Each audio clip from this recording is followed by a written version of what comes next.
I have to say, it's so fun to go to thrift stores and try to find some really unique items to use in your craft room. So I'm going to be showing you a few different things that I have found that I am going to be using in different spots within my craft room. Let's get started. You can see here, I've got this wall tray. Honestly, it's actually not that practical for this spot right here, so I am going to move it. I thought it would be really cool to move it over onto the wall that's behind me when I film. I'm going to be taking this basket here. I'm going to take that out, and the tins that are inside that basket there, I'm going to be putting it into a new piece that I'm going to be installing on the wall here.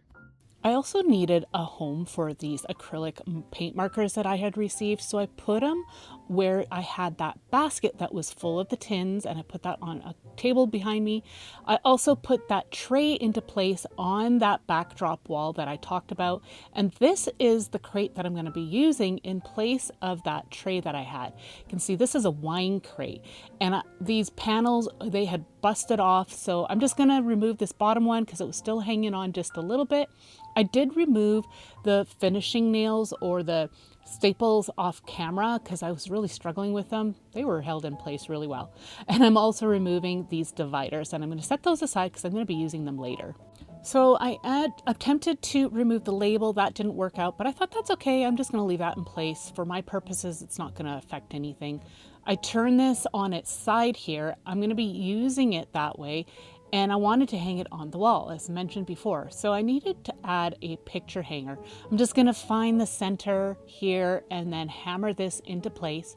And the wood is nice and thick, so I didn't struggle getting this in, but if you want, you could definitely drill some pilot holes if you need it.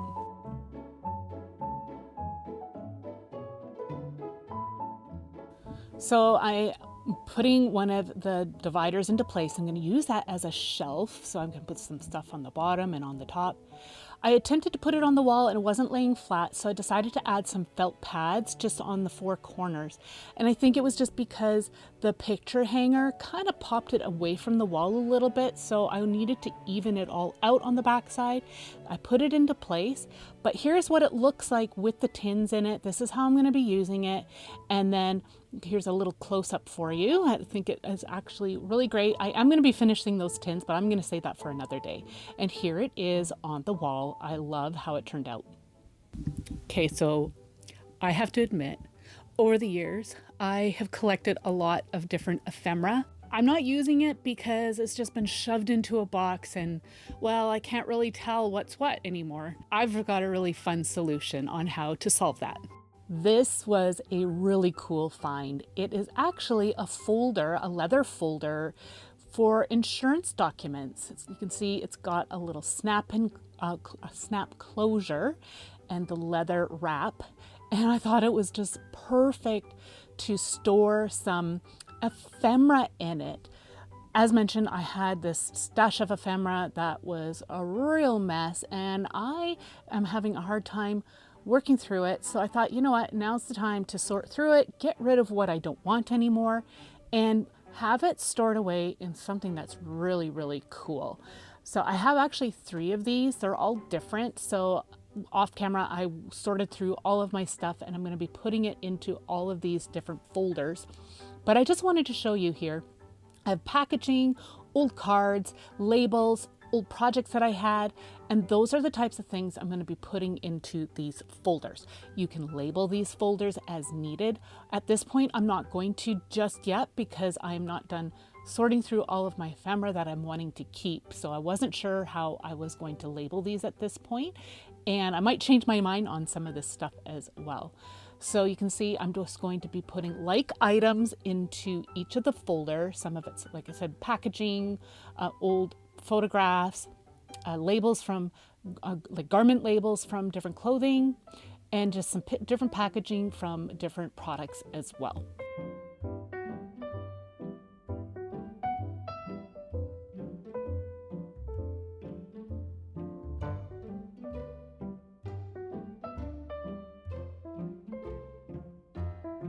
I think this is going to be so useful and will definitely clean up that little shelf that I had where I had all that different ephemera shoved in there and I couldn't even see what I had.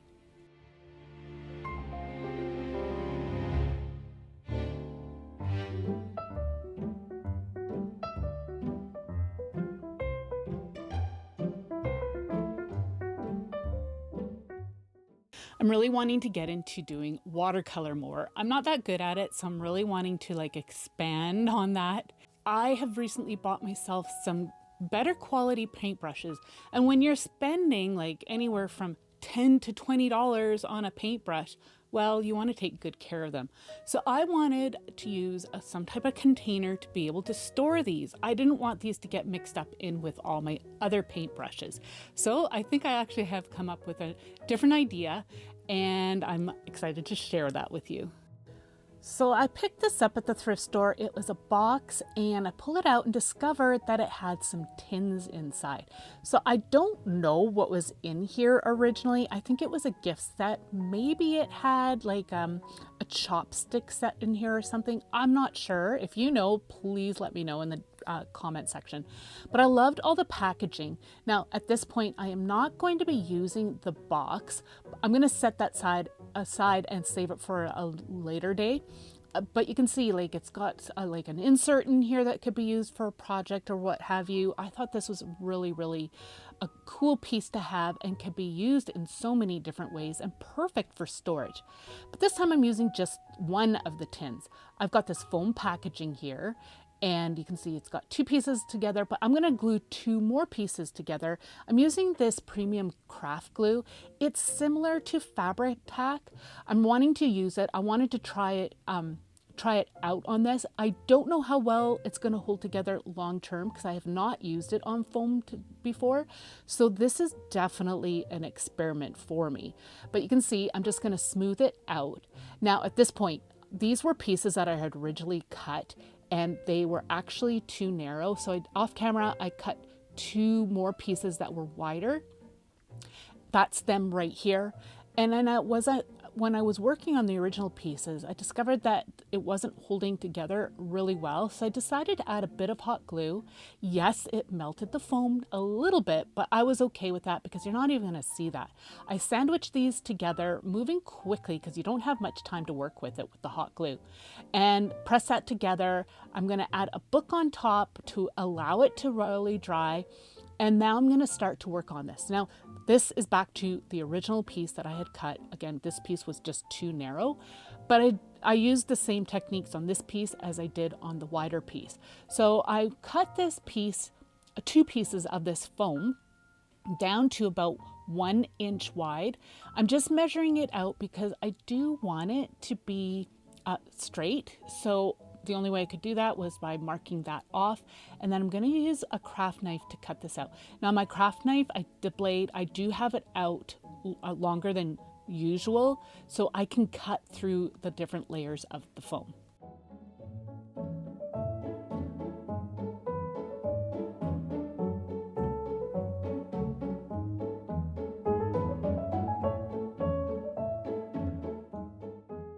So I'm testing it out, and this is when I discovered that the piece wasn't wide enough, but I thought I was going to be able to get away with it, but I didn't.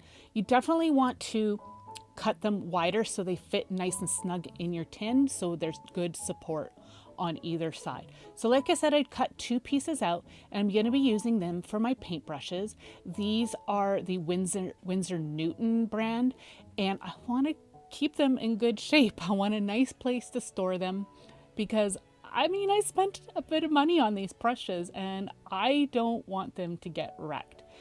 I also placed the pencils in the tin here too because I'm trying to figure out, I wanted to cut some slots into the foam, and I wanted to know roughly where I was going to put those little slits into the foam. So I'm just figuring out placement. It will really depend on the brand of paintbrushes that you have, will determine your needs.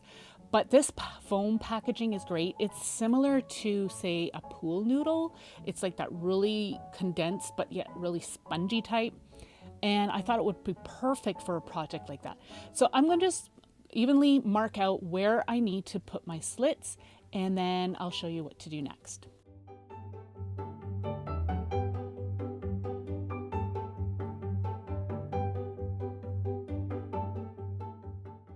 Okay, so I've got my craft knife again. It's nice and long, and I'm going to cut through where those dots are, being careful not to go all the way through.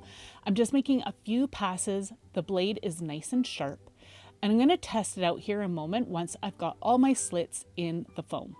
So I'm going to put these pieces in place, and again, these are not the wide ones, but that's okay, doing the same technique.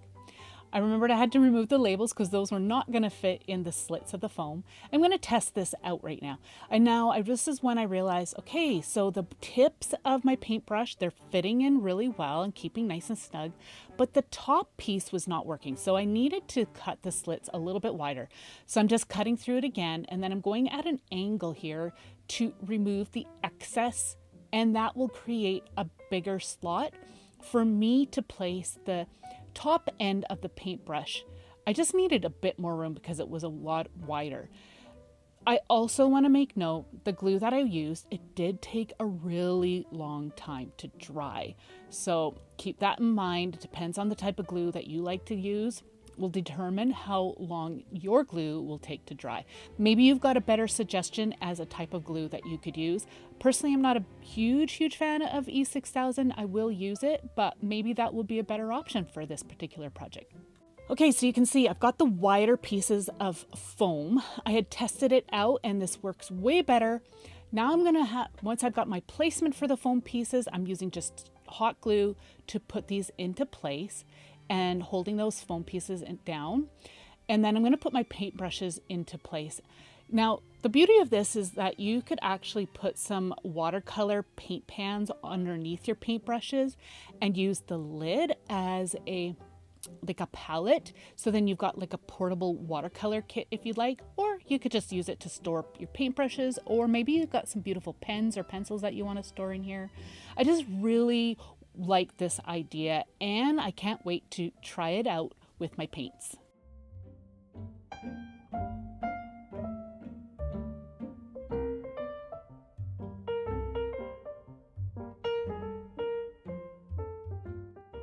I think the coolest thing about taking items that you'll find at the thrift store is just how unique everything is going to be. I have been slowly building up on some different items, different storage items for here in my room, and it's really starting to look like it's got a lot of character, which I absolutely love. So I discovered that this is a really cheap jewelry box. You can see the lid is not fitting, and later on I discovered that the drawer wasn't fitting very well. And also the top part there, it is not what you think it is, and I'll discuss more on that later. First of all, I decided that I'm going to take this hook out. I'm going to guess to hold your necklaces. I did not need that, so I thought I'll just set that aside. Maybe I'll need it for another project. And now I'm going to sand the entire jewelry box using a sanding block because I will need to rough it up to accept paint. Now at this point in time, I thought this little wood insert on the top, I thought that it was something really pretty, beautiful piece of wood. But as I was working on this, discovered that this is really poorly made, but that's okay. I was all right with that. I'm just going to be using it for storage anyways. And so don't fret, I'm not ruining this. This isn't a special heirloom piece here. I just picked it up at the thrift store. I think I got it for like $3, maybe $5. Anyways, I have some other jewelry boxes that I've remade. I'll have those videos linked for you down below because they turned out really, really well. All right, so my box is all prepped, remove the dust. I'm going to be mixing some white acrylic gesso with some Lush Foliage craft paint. Now, I typically use gesso as a primer, especially for a piece like this because there's a dark color. But I thought, well, you know what? I need to lighten up my craft paint anyways. And so I thought, well, let's use the gesso with the craft paint to lighten it up. And perhaps I'll save myself a step here as well so I don't have to prime the piece. The primer is going to be built in with my paint color. So I wanted to also use up these paint bottles. They were starting to get a little chunky. So was my gesso. So keep that in mind. Like, I am just on the mission to start to just use what I have, and I've got bottles of paint that I need to use up. I've actually had to throw a few out check your paints every once in a while. I don't check mine often enough. All right, so I just mixed the two together here, removed any clumps that were in there, and I added more gesso until I got a nice light green that I was happy with. I was trying to match it up with another jewelry box that I had remade, and also a few other pieces that I have done using this color of green. All right, so you can see I mixed quite a bit together, and then you're going to start to paint. So you do want to use a soft bristled brush. You can see here, this paintbrush was not soft. It was leaving a lot of streaky marks, and I really didn't like that. So then I cleaned this off and looked, and I grabbed myself another paintbrush, and the paint was going on so much better. You can see how there's fewer brush marks, which makes it so much easier. It's not gonna leave like a funny finish to this. So I'm just gonna go ahead, give this entire jewelry box 2 to 3 coats. There are a few places where I don't bother with the paint, like the inner edge of the jewelry box, as well as an insert that this had. I didn't paint that. I'll show you what I did with that instead. Here is the bottom portion of the jewelry box. I had removed the lid, and I'm pulling out the drawer, and you can see I struggled with it a little bit, but I still didn't realize that it wasn't fitting in here properly because I hadn't attempted to pull it out previously, but I'll show you that in a little while. In the meantime, I'm going to go ahead and paint this entire piece. Occasionally I got a little chunk of dried up or like gross paint chunks. I got rid of those just by removing them, and now you can see this is my second layer of paint, and it's going on so much better. There was also a few spots where the stain kind of showed through the paint occasionally. I was okay with that. It didn't really affect this piece much, so I just went ahead, like I said, 2 to 3 coats. It really depends on the finish of the jewelry box that you are doing. For the edge, I started off with a fine paintbrush, but later on I just went in and used my larger one. And if you're not wanting to get paint on the interior, you can definitely use some painter's tape and put it in place. I personally didn't bother. I was just being really careful not to get any paint on the velvet that was on the inside. I kept all that velvet in place because I didn't mind the color, and it was actually in pretty good condition.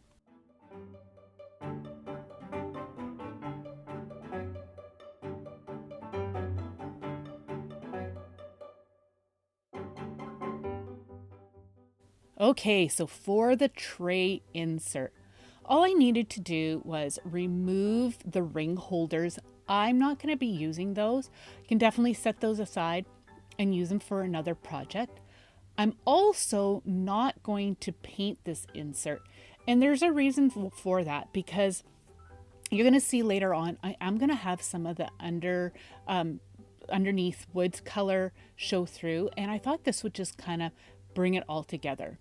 So what I decided to do, because I wanted that green velvet, but I didn't have any of it, but I did have this piece of felt. So I'm just measuring my little insert box here. I measured out the piece of felt that I needed to cut out, and that's what I'm going to be putting into the bottom of that tray.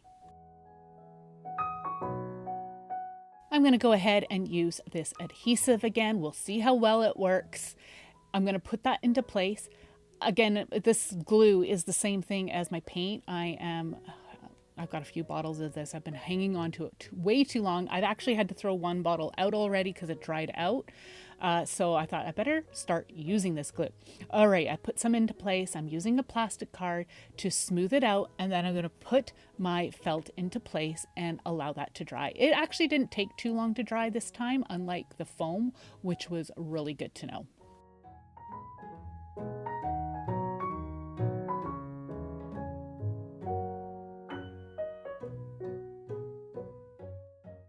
Okay, so the paint is all dry. I wanted to distress it. Now, the reason why I'm distressing this is because I distressed all my other pieces, and it looks really cool having the color of the stain come through. It's a really neat look. Also, if the paint ever chips off, well, it'll just add some more character to the piece. So I always like to seal up my work. I'm going to be using some matte varnish. This really helps to pop the distressing that I made. And it will help to protect the paint from chipping, but you still might get some chips. And like I said, I'm okay with that personally. So I'm just going to go ahead and give this 1 to 2 coats of the varnish. I think I actually just used 1 coat this time. Anyway, so I allowed that to dry well, and I coated all the pieces. So you can see here, the top, it is kind of a funky finish. I actually think that inlay that was on there, it was just a piece of paper. And I think that's why the paint went down kind of funny. So to camouflage that, I'm using these rub-on transfers that I got from Dollar Tree a long time ago. I think these were like maybe from 3-4 years. Now, this is another thing. Do not hold on to your rub-on transfers forever like I do. I've been hoarding these, saving them for something special. And well, as you are going to see, they are no longer that sticky, so I struggled with them. But I went ahead with them anyways because I was okay with it. It'll just kind of add to that antique-y look. So you can see I'm cutting them apart because one full sheet wasn't going to cover that insert completely. So this is something I like to do, is just cut my rub-on transfers down to a more manageable size, and then I was able to control where I put them. So I'm going to start to put this into place. I'm just using my bone folder to rub them on, and you can see it slipped out. That's because the tackiness is kind of gone off of these. So I'm being careful here now, and as I was working it, checking it once in a while, you'll see that not all of the transfer came off. Some of it was still on the backing. But as I said before, I was okay with that because it'll just kind of add to that old look that I'm going for with this piece.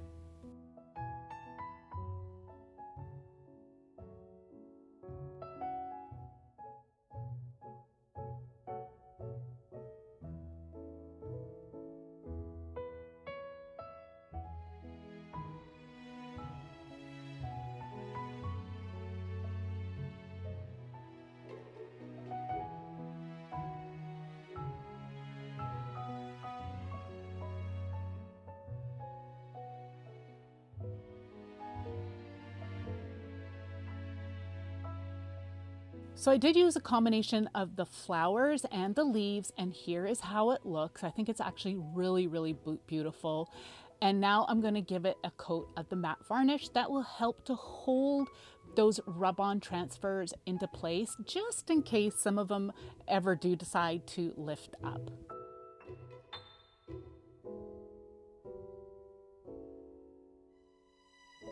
All right, now it's time to start putting it all back together. So I need to put the hinge here back in place, but I discovered that, all right, I filled up those holes with some paint, so I'm just taking my awl and I'm just going to clean those out. And you probably will have to do the same thing with your drawer if you were not careful like me, but that's okay. It was an easy fix. So now I'm gonna just line things up, and I'm gonna go ahead and I kept the screws. I kept them in a little container and set them aside so I wouldn't lose them. I've done that before. Anyway, so I'm going to just go ahead and put this all back together.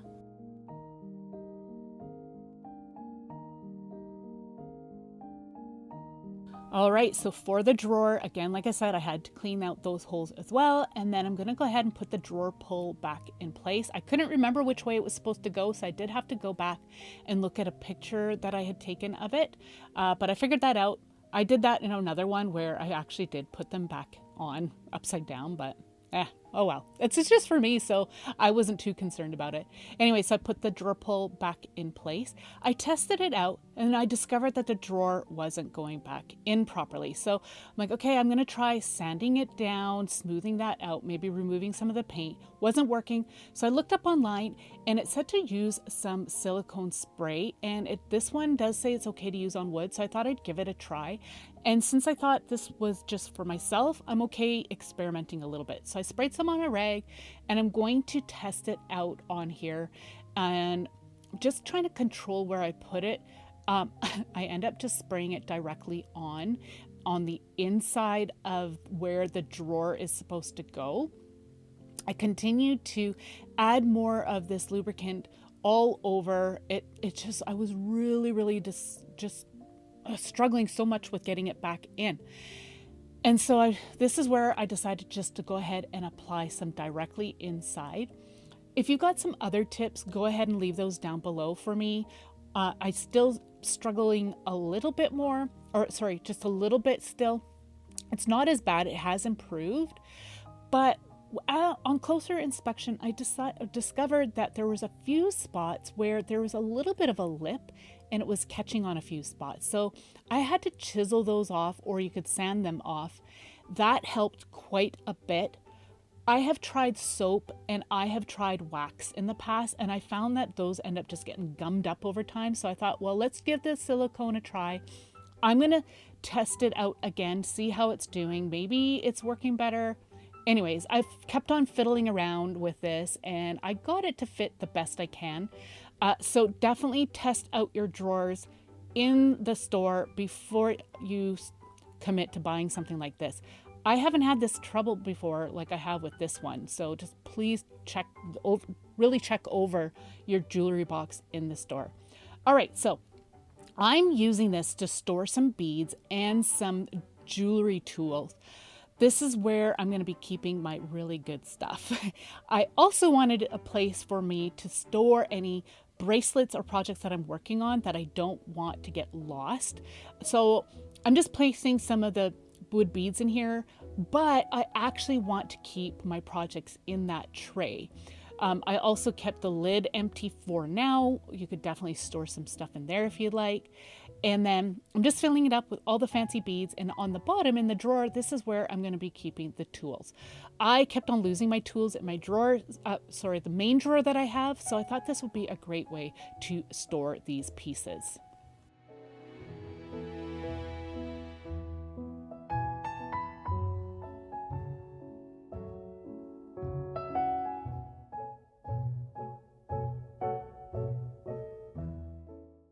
So this is a bonus for all of you.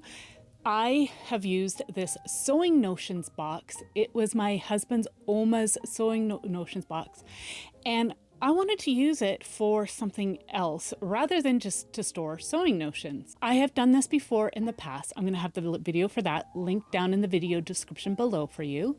I had used it to store some art supplies, but I would notice, well, I wasn't really using it, so I've been wanting to get into doing some cross stitch plus punch needling. I haven't done that before, so that's something that's new to me. I'm really excited to try it out. But I also am trying to, admittedly, get off of devices and get crafting. I thought, well, how fun would it be to just have a kit all ready to go for me, the supplies at hand, so I can just grab them and get crafty while I'm, say, on the couch listening to a podcast or an audiobook, or just having a conversation with my family, watching TV with them. I wanted something that was portable around the house, and I thought this would be the perfect thing to have on hand. All right, this is going to be quick and easy. You just need to open this up. If you don't have a Sewing Notions box, just use any wood box or basket, whatever you have on hand, and you can turn it into a little portable craft kit.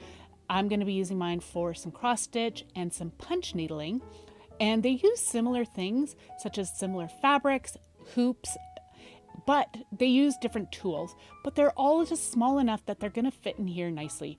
I've got my punch needle supplies. I'm going to put my balls of yarn in there, and then my punch needle kit, I'm going to just put that in one side, and then I've got the other compartment for something else if I choose.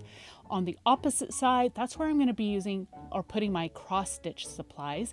I've got my scissors and my washable marker, and then I've got my needles as well. And I've got an assortment of some threads, and then I've got one compartment left if I decide to use that compartment for something else. But this is a really great way just to store some supplies that maybe you want to work on. Makes it nice and portable, which is exactly what I wanted. I love this Sewing Notions box, and it's a great heirloom that we kept from my husband's Oma.